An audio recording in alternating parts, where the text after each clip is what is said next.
We're in Wales with Gladys. This is where her name came from. Wales in the UK. Gladys is a very Welsh name. We're here with Gladys and the GDW IPX896HV Servo. I'm going to be putting it through its paces here. We do still have quite a bit of bumps there because I haven't got the links where I want them level yet, but we're not going to worry about that for now. We're just going to get out and we're going to put this servo through its paces. I'm going to try not to talk too much, guys, in this video and just let you enjoy Gladys doing her thing on the rocks here. I'm not sure if these tyres are going to work up. These rocks are incredibly slick. We maybe do a wet rock and dry rock comparison to see whether these rocks are more grippy when they're wet or not, and I will give you my thoughts at the end of the video on this servo. See you in a minute. So let me introduce you to the truck that's going to be doing the testing today. I chose the Gladius that isn't a Gladius. This is Gladys, my truck that started as a Gladius but has evolved into something else with a completely different chassis, motor, shocks. I think just about the only things on there that are Gladius, and I say that loosely because the Gladius is a TRX4 clone, are the links, the axles, and what's left of the body. So let's be honest about that. A specific reason for choosing I'm just going to call it Gladys. I'm going to call her Gladys from now on. Is because I feel like the panhard setup on her will test the servo and show up any weaknesses a lot more than a servo on axle. I'm sure a lot of you out there know that the panhard, what's the word I'm looking for? The way a panhard works is a lot more taxing on a servo than a servo and axle setup.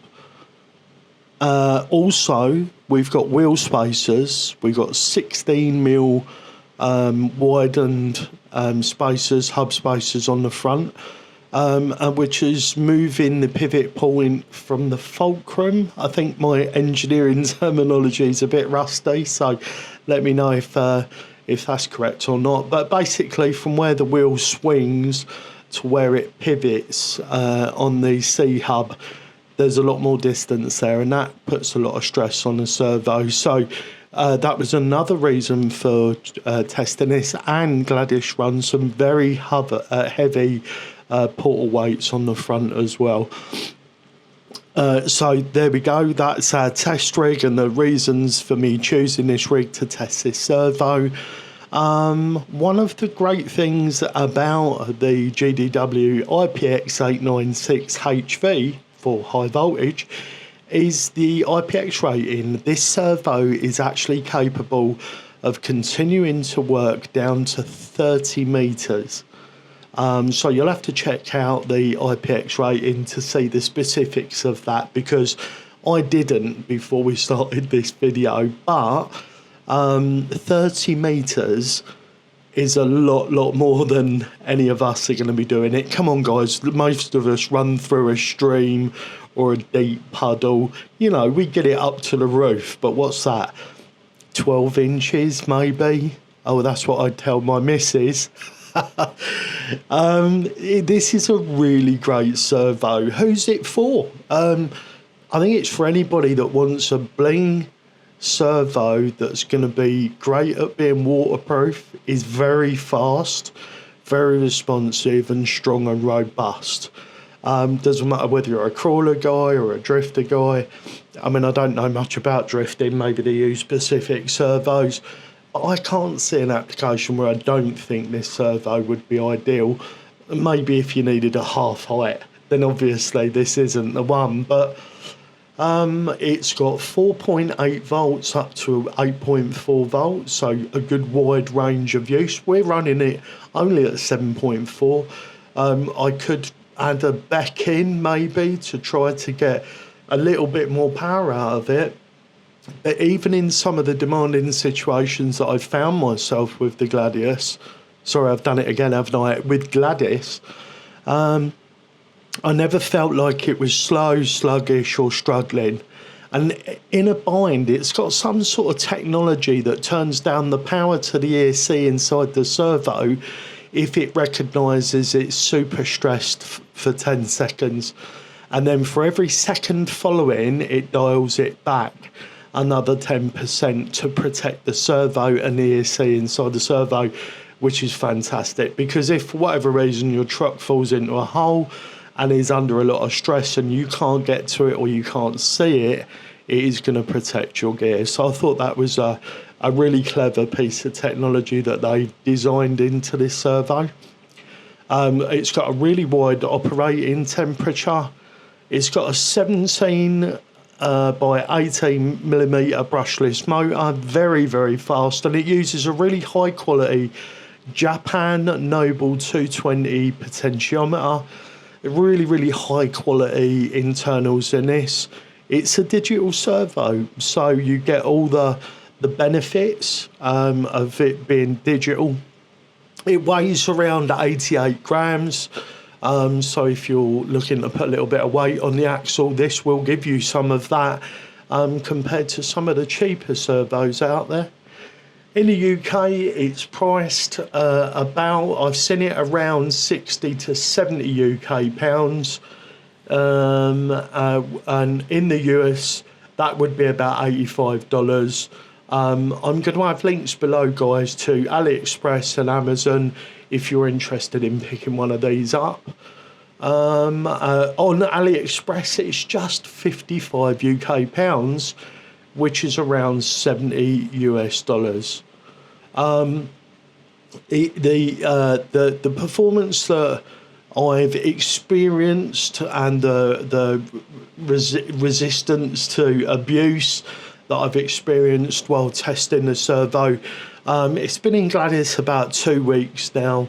I've crawled it in some demanding places in the UK, and I drove it a fair bit out in Wales as well, not just at this location, and it has taken a ton of abuse. I can't imagine anybody having, unless they intentionally, like if they go full Kevin Talbot on it, then I can imagine you might have problems.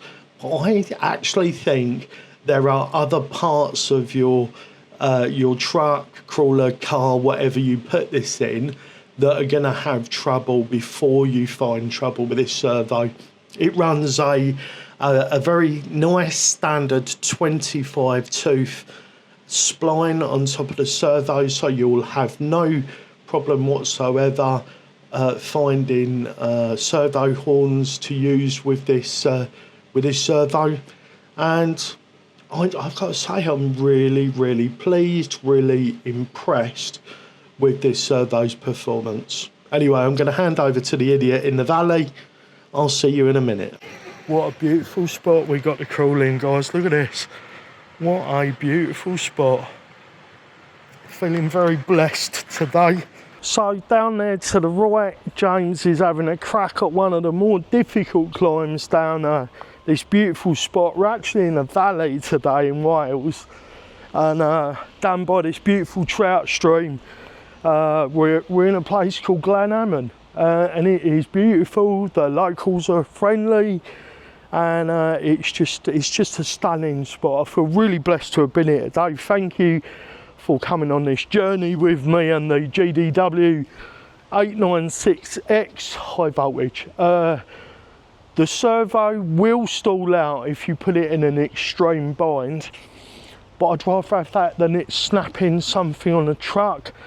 It never stalls out when I need it. I'm not finding any spots, or I haven't found any spots today where I needed it to do the things and it didn't do the things. So there will be a link in the description where you can get one of these servos.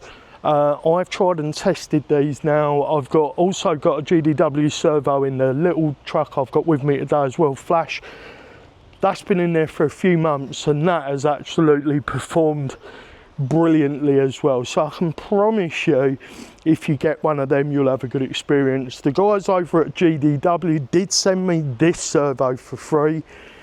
I want to give you full honesty about that.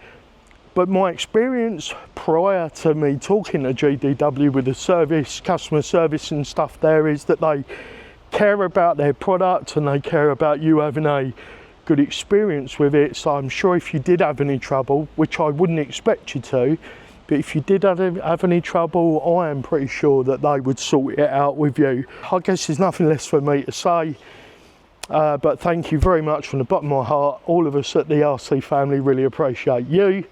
And remember guys, no matter the question, love is always the answer. Bye for now.